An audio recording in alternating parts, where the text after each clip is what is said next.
The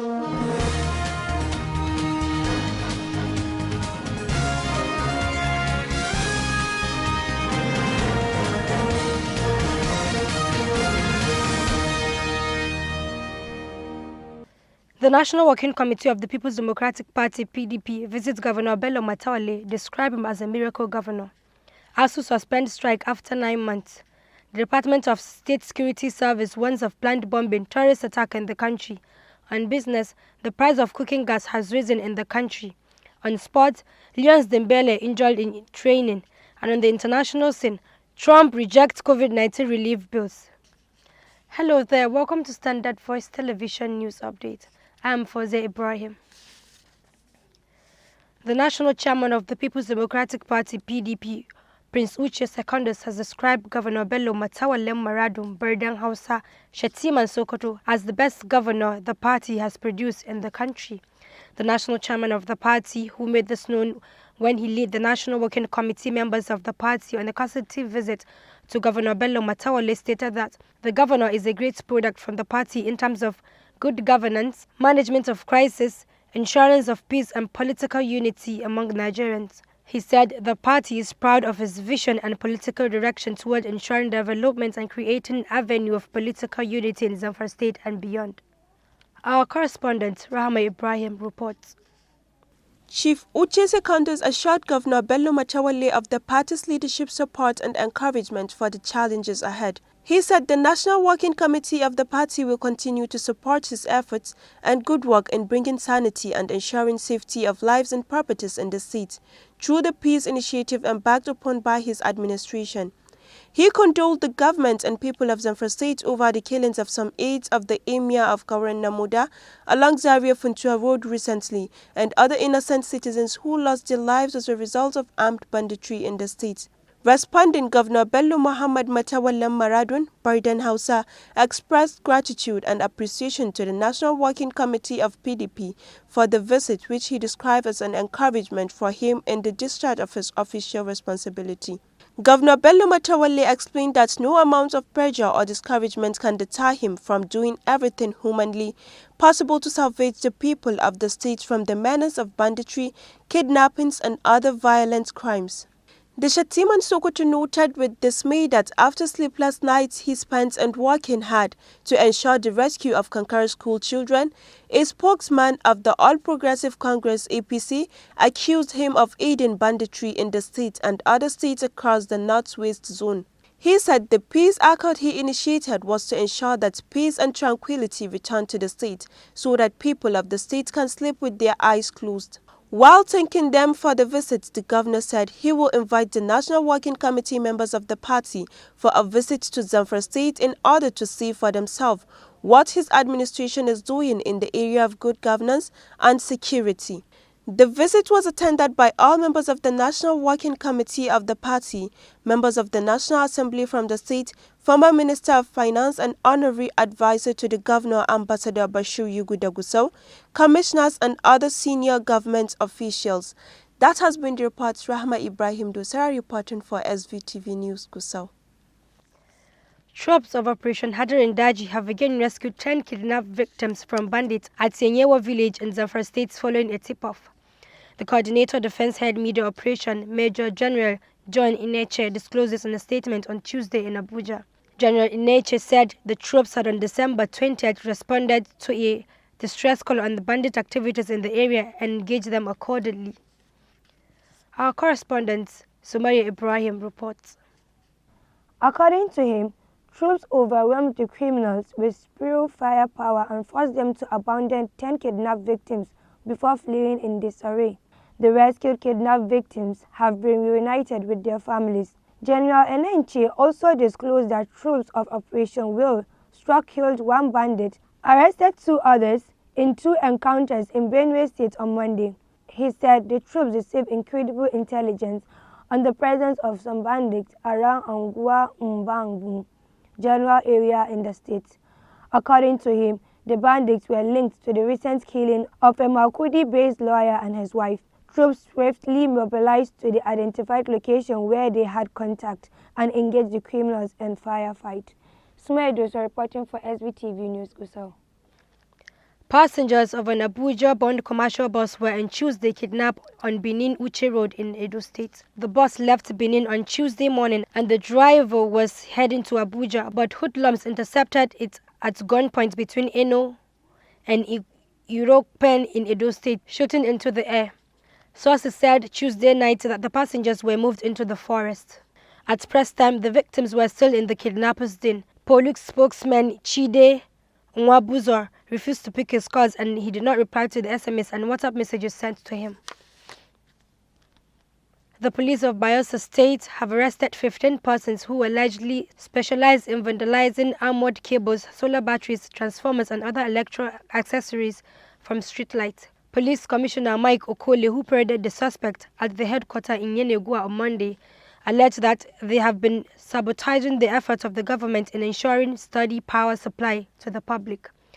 He alleged that on Sunday, about 8 p.m., Yakore Godde, aged 41, a former employee of the Bayelsa State Government House, sold 12 solar batteries at the state-owned Golden Tulip Hotel in the Government House, Yenegua. The CP said the suspect has been arrested and the stolen items recovered from him. But the suspect, Good-Day, who did not deny the theft of the solar batteries, said hunger pushed him into stealing them to survive with his family. Academic Staff Union of Universities, ASU, on Wednesday said it has conditionally suspended the strike action it embarked on since March over the backlog of unmet agreements between its members and the federal government. The union said it has suspended the 9-month-old strike while the monitors of compliance level of the federal government on the concession the latter has made. Speaking at a briefing at the Union Secretariat in Abuja on Wednesday, Union's President Biodun Ogonyemi said this decision was reached after its National Executive Council met on Tuesday. Prof. Ogunyemi further added that the issue of IPPIS has also been resolved on when studies will resume fully in the nation's public university in the light of the COVID-19 pandemic sweeping across the country. The union's president said the teachers were ready to resume as long as full health measures are put in place. He said they are ready to resume work, let the government do what is needed to ensure their safety, and insisted that the COVID-19 protocols should be observed. The federal government on Tuesday clarified that it has not declared a fresh lockdown of the country following confirmation of the second wave of COVID-19. The Minister of Information and Culture, Alhaji Lai Mohammed, gave this declaration when he featured on a Radio Nigeria program, Politics Nationwide. The minister said the directive and positive of the Presidential Task Force on COVID-19 at its briefing on Monday did not translate to partial or total lockdown as reported in some sections of the media.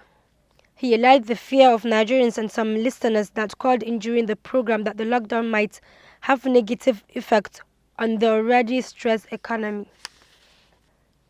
The presidency on Tuesday said repentant bandits played a role in securing the release of over 300 schoolboys abducted from Government Science Secondary School, Kankara, Katsina State. A senior special assistant to the president on media and publicity, Garba Shehu, said although no ransom was paid, there were negotiations between the major actors, adding that while the talks were on, the troops of the Nigerian army encircled the Zamfara forest where the hostages were held.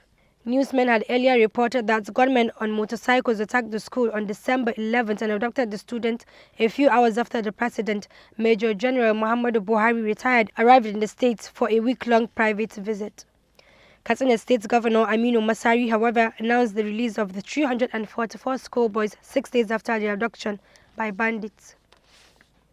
The Department of State Security Service warned of planned bombing, terrorist attacks in the country. The agency therefore advised the public to be security conscious and be vigilant. The agency raised this alarm in a statement by its spokesperson Peter Ifunanya on Tuesday evening.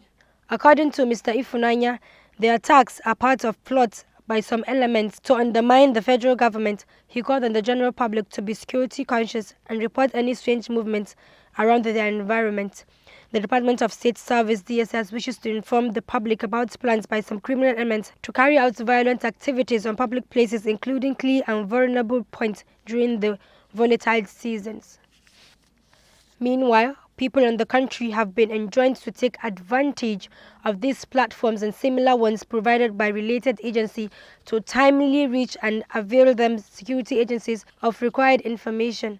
However, the service advises those planning to cause chaos and damage to public peace to desist from such, as it will stop at nothing to apprehend and bring them to justice, while assuring citizens and residents of their safety during and after the festival period. The DGSS Alhaji Y.M. Bichi, FWC, with the management and staff, wishes all happy celebration and a prosperous 2021. The President, Major General Muhammadu Buhari, retired on Tuesday, says only God can effectively supervise the border Nigeria shares with the Republic of Niger. According to a statement by his special advisor on media and publicity, Femi Adesina, the President spoke while receiving in audience former Vice President Namadi Sambo, who heads ECOWAS election mission to the Federal Republic of Niger. The statement was titled President Buhari Pledges Support for Polls in Republic of Niger, describes outgoing president as very decent man. Our correspondent Hawa Muhammad reports.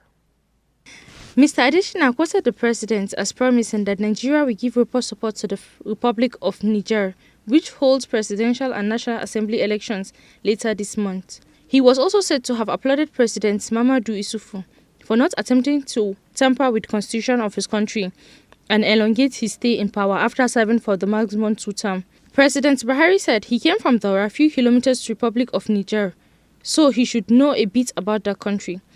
President Buhari described Niger President Issoufou as quite decent and they are regular in touch. He is sticking to the maximum term prescribed by the constitution of his country. Hawa Muhammad reporting for Svtv News. Former Minister of State for Education and National President of Association of Nigerian Author, ANA, Prof. Jerry Agada, is dead. Prof. Agada died on Tuesday after a brief illness at the age of 68. The late Agada was the chairman of the Benue State Civil Service Commission. He was said to have died in the early hours of Tuesday at a Makurdi hospital after being on admission for almost 2 weeks. The press at his Ankwa quarters residence in Makurdi have been taken over by sympathizers who came to pay condolences on hearing the news of his demise. A member of the family who confirmed the demise of Agada but pleaded anonymity described him as a perfect gentleman and easygoing. Let me quickly take you to our sport and business decks, but before then, we'll be going on a short break. Stay tuned.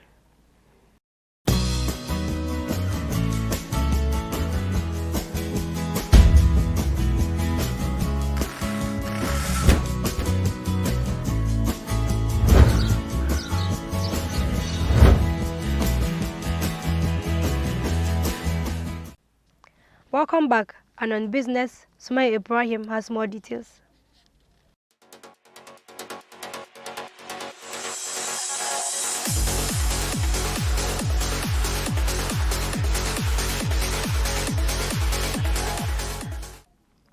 Hello, welcome to Business Decks.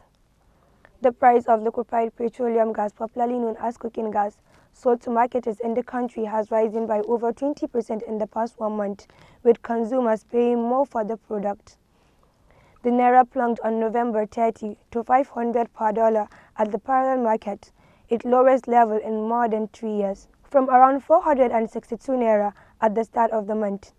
It traded at 476 against the Greenbank on Tuesday. Newsmen gathered that terminal operators and importers increased the price of 20 metric tons of liquefied petroleum gas to 5.3 million on Monday from an average of 4.4 million a month ago. A gas plant in Lagos visited by newsmen refilled a 12.5 kg cylinder for liquefied petroleum gas for 4,000 on Tuesday, up from 3,200 in November. Newsmen gathered that the plant has refilled a 12.5 kg cylinder for 3,500 on Tuesday. Some of the retail shops visited by newsmen put the price for refilling a 12.5 kg cylinder at between 4,000 and 4,500 on Tuesday. Marketers said the price of cooking gas had continued to increase in recent months as the depreciation of the naira against the dollar and increased global demand pushed up the cost of importing the product into the country amid inadequate local supply. And that's all on business. I'm Sumaya Dresser, and now back to the newsroom. And on the spot, Abu Sufyan has more details.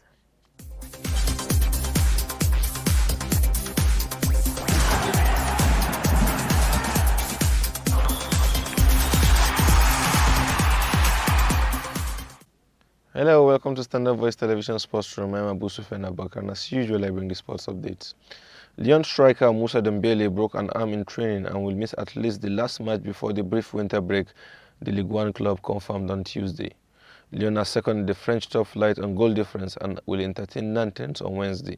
The club said the 24-year-old striker broke his arm on Monday, but scans didn't show how long he will be out. However, coach Rudy Garcia said at his press conference that he feared the player could need an operation. Dembele has struggled so far this season with just one goal in Ligue 1 and have been starting most of the matches on the bench. Last season, he was able to score 16 goals in 27 Ligue 1 appearances for Lyon. After hosting Nantes on Wednesday, the Ligue 1 will be on Christmas break and Lyon will resume their league campaign on January 6th against Lens. And that's all we have on sports today. Back to the newsroom. And on the international scene, President Donald Trump on Tuesday rejected a massive COVID-19 economic relief package passed by Congress, branding it a disgrace and an act of political brinkmanship less than a month before he must leave office and when millions of Americans are suffering fallout from the pandemic. Trump dropped the bombshell via a pre-recorded statement made in the White House and sent out on Twitter. It came just a day after his Republicans and the Democrats finally agreed overwhelmingly to a $900 billion bill meant to throw a lifeline to businesses and people struggling to keep heads above water. In his address, Trump said he would refuse to accept the bill as it is and demanded changes, notably a big increase in the proposed $600 direct payments to less well-off Americans. He asked Congress to amend the bill and increase the ridiculously low $600 to $2,000 or $4,000 for a couple, referring to relief checks. Tapping into his nationalist American First brand, Trump also castigated measures added into the bill during complex negotiations that would provide funding for projects benefiting U.S. partners abroad and other non-COVID-related items like environment. He said, really is a disgrace, and asked Congress to immediately get rid of the wasteful and unnecessary items from the legislation and just send him a suitable bill. Trump has not yet received the bill, and he did not explicitly say he would not sign them. That has been the news from Standard Voice Television. To end the news, a quick look at the major headlines. The National Working Committee on the People's Democratic Party (PDP) visits Governor Bello Matawalle, describe him as a miracle governor, as to suspend strike after 9 months. The Department of State Security Service warns of planned bombing, terrorist attack in the country. On business, the price of cooking gas has risen in the country. On sports, Lyon's Dembele injured in training. And on the international scene, Trump rejects COVID-19 relief fund. That's the news. On behalf of the production crew, Head of News and Current Affairs, Ibrahim Gerbertinau, I'm Foze Ibrahim. Do have a nice day.